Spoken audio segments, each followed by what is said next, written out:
여러분, 이 예레미야 애가는요, 애가라는 것은 탄식과 절규가 담긴 노래입니다. 탄식과 절규가 담긴 노래. 특별히 오늘 우리가 살핀 이 예레미야 애가는 나라가 망했어요. 민족이 망했어요. 하나님의 성전이 무너진 상태에서 부르는 애가입니다. 이 절규가 예를 들면 다윗도 사울이 죽었을 때 애가를 불렀거든요. 근데 그런 애가와는 차원이 다른 슬픔입니다. 나라를 잃어버린 거예요. 여러분, 이 예레미야 애가를 살펴보시면 1장부터 5장까지 살펴보시면 3장을 제외하고 1장부터 5장까지가 다 22절로 구성되어져 있습니다. 성경을 나중에 가서 한번 펼쳐보시면 22절로 구성되어져 있어요. 근데 왜 22절로 구성되어져 있냐면 히브리어 알파벳이 총 22개거든요. 이 히브리어 알파벳 하나하나를 한 절 한 절 앞에 두고 노래를 부른 겁니다. 이게 뭐냐면 A부터 Z까지 가득 찬 슬픔을 이 노래에 담은 거예요. 이 절규가 그냥 이 고통이 그냥 시시한 고통이 아니라 처음부터 끝까지 가득 채우는 고난이라는 거예요. 얼마나 고통스러웠으면 이 시인이 애가의 형식을 이렇게까지 빌려가면서 슬픔을 노래했겠습니까? 근데 여러분, 이 애가의 핵심은 절망은 아닙니다. 이게 반전이에요, 반전. 절망이 이 애가의 핵심은 아닙니다. 여러분, 3장을 한번 보시면 총 몇 절로 구성되어져 있죠? 3장이 66절로 구성되어져 있습니다. 그러니까 1장, 2장은 22절, 4장, 5장도 22절인데 3장만 66절로 구성되어져 있습니다. 알파벳이 3번 반복되어져 나오는 겁니다. 이 애가의 핵심은 어디냐면 3장이에요. 3장이 핵심입니다. 그 핵심 3장 중에서도 가장 핵심이 뭐냐면 오늘 우리가 읽은 이 본문입니다. 오늘 우리가 읽은 본문이요. 여러분, 선지자는 이 가득 찬 절망 속에서 뭘 찾아내냐면 소망을 찾아내요. 너무 절망이 가득 차 있는데 그 가운데서 소망을 발견해내서 여러분 캄캄한 어둠 속에서 빛이 있으면 그게 더 찬란하잖아요. 거기에서 소망을 찾아내서 우리에게 탁 보여줍니다. 우리 오늘 본문 19절 20절 말씀을 다 같이 한번 읽어보도록 할까요? 19절 20절 시작. 내 고초와 재난 곧 쑥과 담즙을 기억하소서. 내 마음이 그것을 기억하고 내가 낙심이 되오나. 내 고초와 재난 곧 쑥과 담즙을 기억하소서. 내 마음이 그것을 기억하고 내가 낙심이 됩니다. 여러분, 한글 성경에는 낙심이 되오나라고 되어져 있지만 히브리어 성경을 보면 그냥 낙심이 됩니다로 끝납니다. 그리고 난 다음에 그러나라는 반전 접속사가 붙어요. 따로 떼어져 있습니다. 한글 성경은 이게 합쳐져 있어서 사실은 이게 살지가 않아요. 내 느낌이. 나는 낙심이 됩니다로 끝납니다. 그러나라고 이야기를 하면서 21절에 이렇게 이야기합니다. 21절 있습니다. 시작. 이것을 내가 내 마음에 담아 두었더니 그것이 오히려 나의 소망이 되었사옴을. 이것을 내가 내 마음에 담아 두었더니 그것이 나의 소망이 되었습니다 라고 이야기합니다. 다시요. 이것을 내가 내 마음에 담아 두었더니 그것이 나의 소망이 되었다 라고 이야기를 합니다. 여러분, 선지자가 담아 두었던 이것과 그것은 도대체 뭐였길래 그 짙은 절망 속에서도 소망을 노래할 수 있었을까요? 오늘 이 말씀을 통해서 여러분들도 각자 어떠한 상황 속에 절망하실 수 있을 거예요. 그 절망에서 꼭 소망을 발견할 수 있기를 주님의 이름으로 축복합니다. 아멘. 저를 한번 따라해 보도록 하십시다. 하나님의 성품을 바라봤다.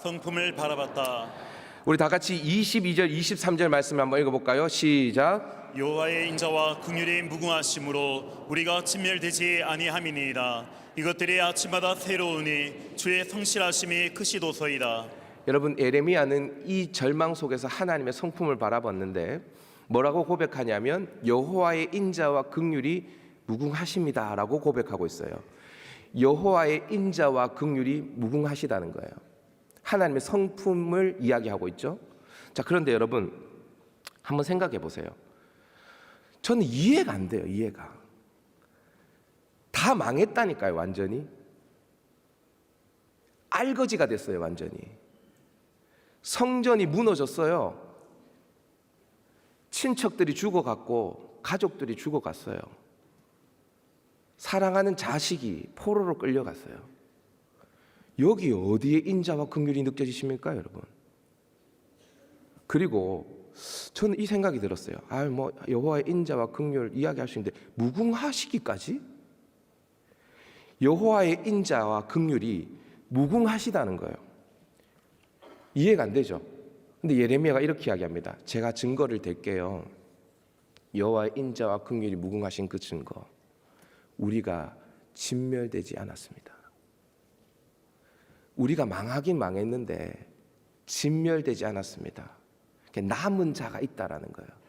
포로로 끌려갔지만 그들도 남은 자이고 우리도 지금 여기에 폐허가 된 상태에서 살아남아 있지만 그래도 살아남아 있습니다 라고 고백하는 거예요. 근데 여러분 저는 이 대목에서도 이해가 안 됐거든요. 아무리 그래도 살아남아 있다 하더라도 그 살아남은 것 가지고 여호와의 인자와 긍휼이 무궁하시다고까지 할 수 있겠는가? 만약에 나에게 이런 상황이 찾아오면 나는 이렇게 고백할 수 있을까? 저는 못할 것 같더라고요. 묵상하다가 제가 무릎을 탁 치고 깨달은 게 있습니다. 여러분 지금부터 잘 따라오셔야지 제 설교를 이해할 수 있어요. 조금 어려울 수 있지만 굉장히 쉽게 설명해 드리겠습니다. 자 보세요. 예레미야서에 기록되어진 예레미야의 말씀이 있습니다. 그러니까 예레미야의 말씀은 하나님이 예레미야에게 주셔서 예레미야가 유다 백성에게 했던 말씀이죠. 그죠? 자, 그러면 하나님이 예레미야에게 말씀을 주실 그 당시로 우리가 가보십시다. 이 말씀을 하나님이 예레미야에게 주셨을 때에 그 예레미야의 말씀을 듣는 원청중은 누구입니까? 유다 백성들이죠. 그러면 이 유다 백성들은 남유다가 망하기 전에 유다 백성입니까? 망하고 난 이후에 유다 백성입니까? 망하기 전에 유다 백성이지요. 하나님께서 야 너희들 망한다 돌이켜라. 너 음욕 가운데 있는데 너희가 음란한 여인과 같이 행음하고 있는데 그거 돌이켜라. 하나님이 말씀하셨어요. 그러니까 망하기 전에 유대인들에게 하나님이 예레미야를 통해 말씀을 주실 때에 그 말씀을 주신 목적은 무엇입니까? 돌이키라는 거죠. 돌아오라는 거죠. 회개가 그 목적이지요. 자, 그런데 자 보세요. 예레미야서를 기록한 목적은 뭘까요? 자, 예레미야서는 예루살렘이 망하고 난 다음에 기록되어졌습니까? 망하기 전에 기록되어졌습니까? 망하고 난 다음에 기록되어졌습니다. 그죠? 자, 그러면 예레미야의 말씀을 듣는 원청중은 망하기 전에 유대인이지만 예레미야서를 읽는 원독자는 망하고 난 이후의 유대인들이겠죠. 자, 그러면 망하고 난 이후의 유대인들에게 예레미야가 예레미야서를 기록한 목적은 뭘까요? 돌이키라고요? 돌이켜도 다 망했어요. 이미 끝이야 이제. 예레미야서를 기록한 목적은 뭡니까? 회복입니다. 다시 잘 들어보세요. 회개가 아니고 회복입니다. 하나님이 예레미야에게 말씀을 주신 목적은 뭐냐면 회개예요. 아직 망하기 전에 돌아오라는 것입니다. 그런데 하나님이 예레미야서를 기록하게 하신 목적은 회복입니다. 회복. 제가 왜 이렇게 주장하냐면요. 여러분 예레미야서에 기록되어져 있는 모든 예언은 다 성취되어졌습니다. 이미 예레미야서가 기록되어질 당시에. 여러분 북방 민족이 내려와서 예루살렘을 에워쌀 거다. 이루어졌나요? 안 이루어졌나요? 이루어졌습니다. 그 북방 민족이 예루살렘 성을 무너뜨릴 것이다. 성전을 무너뜨릴 것이다. 포로로 끌고 갈 것이다. 이 남유다 백성들을 죽일 것이다. 다 이루어졌습니까? 안 이루어졌습니까? 다 이루어졌습니다. 모든 예언이 다 이루어졌습니다. 예레미야서가 기록되어질 당시에는 말이에요. 근데 여러분 딱 한 가지 이루어지지 않는 예언이 있었습니다. 그게 뭘까요? 여러분 우리 다 같이 한번 읽어볼까요? 예레미야 29장 10절. 이거 빼고는 다 이루어졌습니다. 29장 10절입니다. 시작. 여호와께서 이와 같이 말씀하시니라. 바벨론에서 70년이 차면 내가 너희를 돌보고 나의 선한 말을 너희에게 성취하여 너희를 이곳으로 돌아오게 하리라. 너희를 이곳으로 돌아오게 하리라. 이 말씀 빼고는 다 이루어졌습니다. 그러니까 심판의 모든 메시지는 이미 성취되어졌어요. 예레미야 서가 기록되어질 당시에. 단 한 가지, 70년 후에 너희가 돌아올 것이다. 이 예언만 이루어지지 않았습니다. 이 예언은 이루어질 거죠, 앞으로. 그러니까 예레미야 서를 기록한 목적은 뭐냐면 내가 이렇게 너희를 회복할 거야. 그게 목적입니다. 이해되시죠? 자, 그러면 여기서부터 우리가 시작하는 거예요. 여러분, 왜 예레미야가 그 남은, 우리가 진멸되지 않았습니다, 거기에서 여호와의 인자와 긍휼이 무궁하다는 것을 발견했을까요? 하나님, 당신께서 70년 후에 당신이 예언하신 그대로, 말씀하신 그대로 우리 민족을 다시 이곳으로 돌아오게 해 주실 것인데, 그 씨앗이 바로 우리들입니다. 당신의 인자와 긍휼이 무궁하십니다. 당신은 이 말씀을 이루시기 위해서 아침마다 성실하게 일하실 것입니다. 이것을 생각하니 나에게 소망이 생깁니다. 수년 전에 저희 아버지께서 폐암 수술을 하시고 항암 투병을 할 때 제가 병원에 방문한 적이 있습니다. 항암제를 투여하는 병실이었는데요, 6명의 암 환자들이 항암제 약을 맞고 있었습니다. 여러분, 암병동에 가서 그 암 환자들을 보면 낯빛이 새까맣거나 아니면 하얘요. 그래서 이 항암제를 맞는데 굉장히 고통스러워 하더라고요. 제가 옆에서 그걸 지키는데 저도 괴로워, 지켜보는 사람도 괴로워요. 그리고 그 병실 안에 분위기가 굉장히 어둡고 침울합니다. 뭐 웃고 떠들고 이거 할 수가 없어요. 그런데 유독히 밝은 환자 한 분이 계셨습니다. 저희 아버지가 누워 계셨던 그 침대 대각선에 계셨던 분이셨는데, 그분은 웃기도 하고 전화 통화도 하고 그렇게 하셨어요. 그리고 사람들이 찾아왔는데 마치 이제 마지막 인사를 하러 찾아오는 듯 했습니다. 자세히 살펴보니 말기암 환자라고 이야기를 했습니다. 말기암 환자인데 너무 밝아 보였어요. 자세히 귀를 기울여 봤죠. 분당의 어느 교회 장로님이셨어요. 근데 그 장로님이 연신 이어서 뭐라고 이야기하냐면, 하나님 너무 감사합니다. 지금까지 살아온 것이 은혜입니다.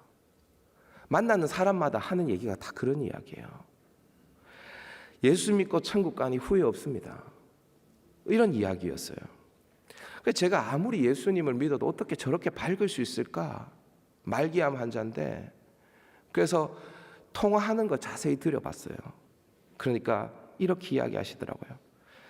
이미 하나님이 자신에게 베푸신 은혜만 해도 감당할 수가 없고, 그리고 지금 이 병상에서도 은혜 베풀고 계십니다. 제가 그 이야기를 듣는데요, 와, 예수 믿는 사람 다르다 생각이 들더라고요. 여러분, 인생의 깊은 절망 속에서도 하나님의 선하심을 바라볼 수 있는 사람, 그 순간에도 여호와의 인자와 긍휼이 무궁하다는 것을 바라볼 수 있는 사람은 절망 중에도 소망을 노래할 수 있는 줄 믿습니다. 아멘. 둘째로 예레미야가 그 절망 속에서도 소망을 노래할 수밖에 없었던 이유가 있습니다. 저를 한번 따라해 보도록 하십시다. 진짜 기업을 바라봤다. 진짜 기업을 바라봤다. 아니, 무슨 말입니까? 이렇게 여러분 생각하실 수 있는데 잘 들어보세요. 선지자는 여호와의 성품을 바라봤죠. 여호와의 인자와 긍휼이 무궁하시다는 것을 발견했습니다. 그 근거로 우리가 진멸되지 않았다라는 거예요.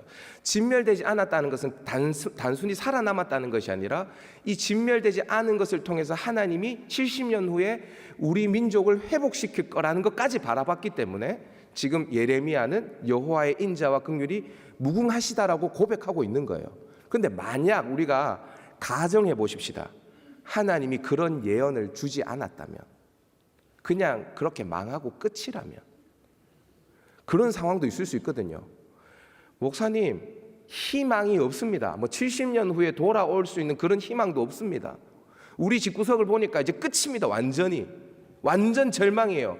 회복의 씨앗도 보이지가 않습니다. 그런 인생도 있습니까? 없습니까?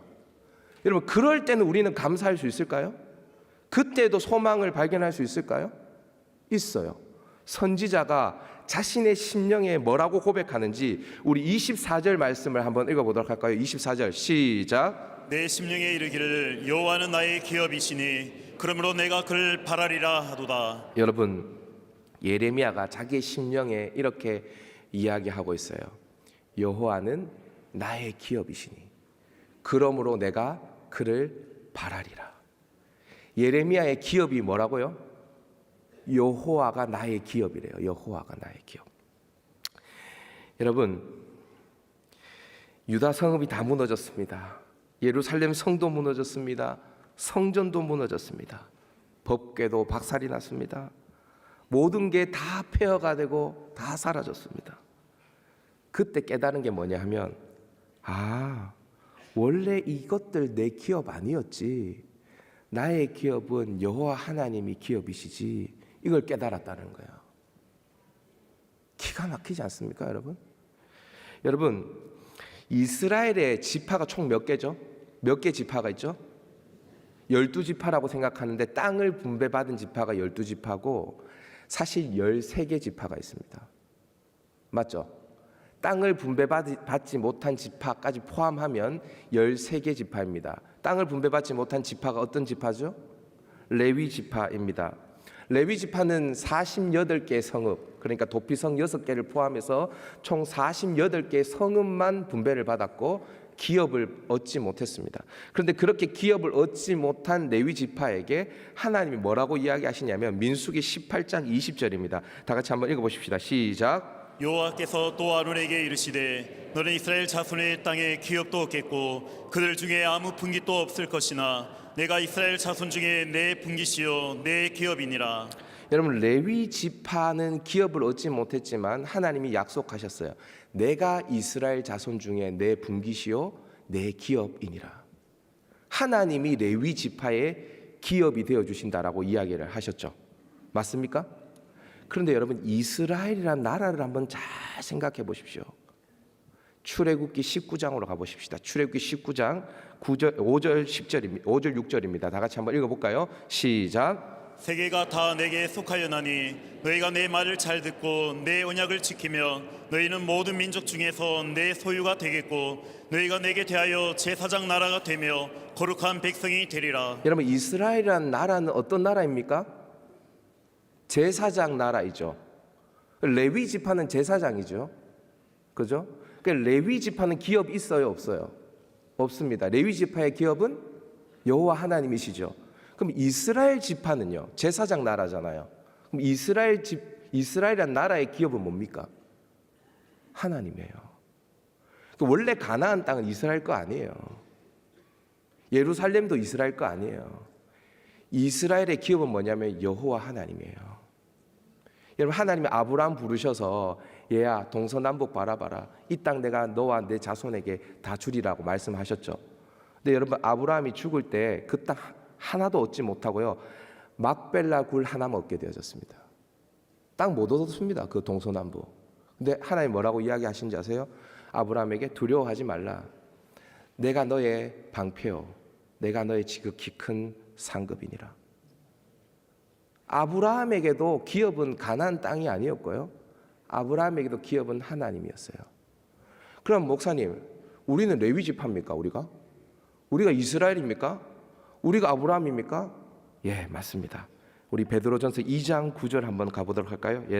베드로전서 2장 9절 다 같이 있습니다. 시작. 그러나 너희는 택하신 족속이요 왕같은 제사장들이요 거룩한 나라요 그의 소유가 된 백성이니. 여러분, 우리 어떤 사람이라고요? 왕같은 뭐요? 제사장들이에요. 여러분, 우리 제사장이라는 거 동의하십니까? 우리의 기업은 뭐예요? 하나님이에요. 여러분 가지고 있는 거 그거 다 여러분 기업 아니에요. 여러분 거 아니에요. 원래 여러분 거 아니에요. 하나님이 여러분에게 주신 거는 뭐냐면 여러분 뭐 땅, 집 아니고요, 하나님 자신이에요. 우리의 기업은 여호와 하나님인 거예요. 이거 발견했던 거예요. 싹 다 없어지고 난 다음에 내가 가지고 있는 모든 것이 다 사라지고 절망 속에 있을 때에 이 예레미야는 봤던 거예요. 하나님, 나의 기업. 예레미야가 제사장 지파 사람이었거든요. 예레미야 자신이, 하나님, 나의 기업은 원래 여호와 하나님이었습니다.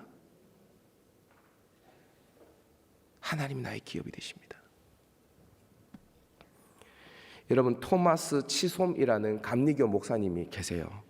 이 목사님은 미국 켄터키에서 태어나셨는데 집이 얼마나 가난했던지 농부의 아들로 태어나서 평생 움막에 살았어요. 움막에.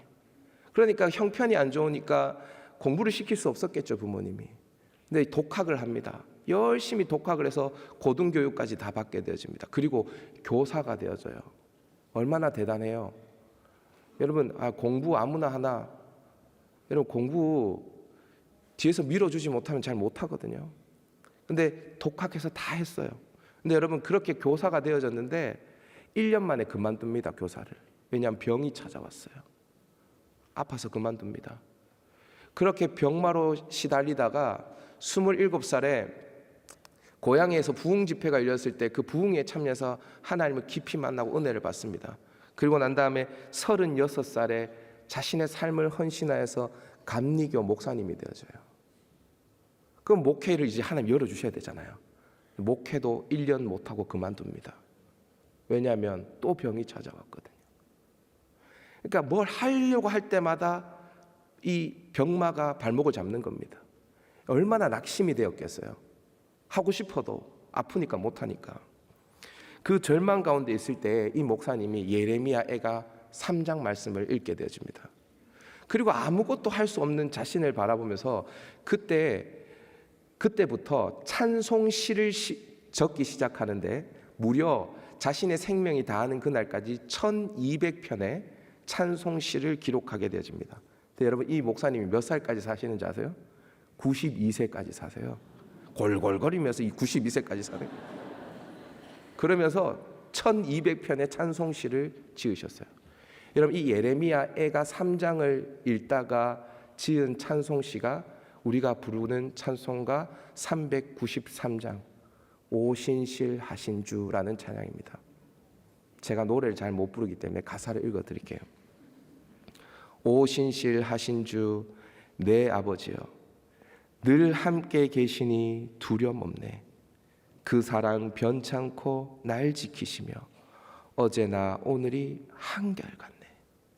오신실 하신 주, 오신실 하신 주, 날마다 자비를 베푸시며 일용할 모든 것 내려주시니 오신실 하신 주, 나의 구주.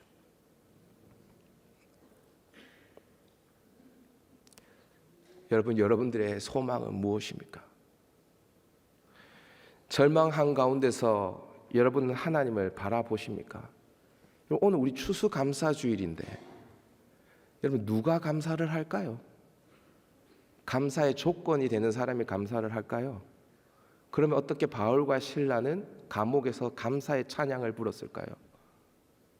여러분, 하박국 선지자가 뭐라고 이야기하냐면, 비록 무화과 나무가 무성하지 못하며 포도나무에 열매가 없으며 감람나무에 소출이 없으며 밭에 먹을 것이 없으며 우리의 양이 없으며 외양간에 소가 없을지라도 없고 아무것도 없어요. 근데 뭐라고 얘기하는지 아세요? 나는 여호와로 말미암아 즐거워하며 나의 구원의 하나님으로 말미암아 기뻐하리로다. 주 여호와는 나의 힘이시라. 나의 발을 사슴과 같게 하사 나를 나의 높은 곳으로 다니게 하시리로다. 이게 예수 믿는 사람의 특권입니다.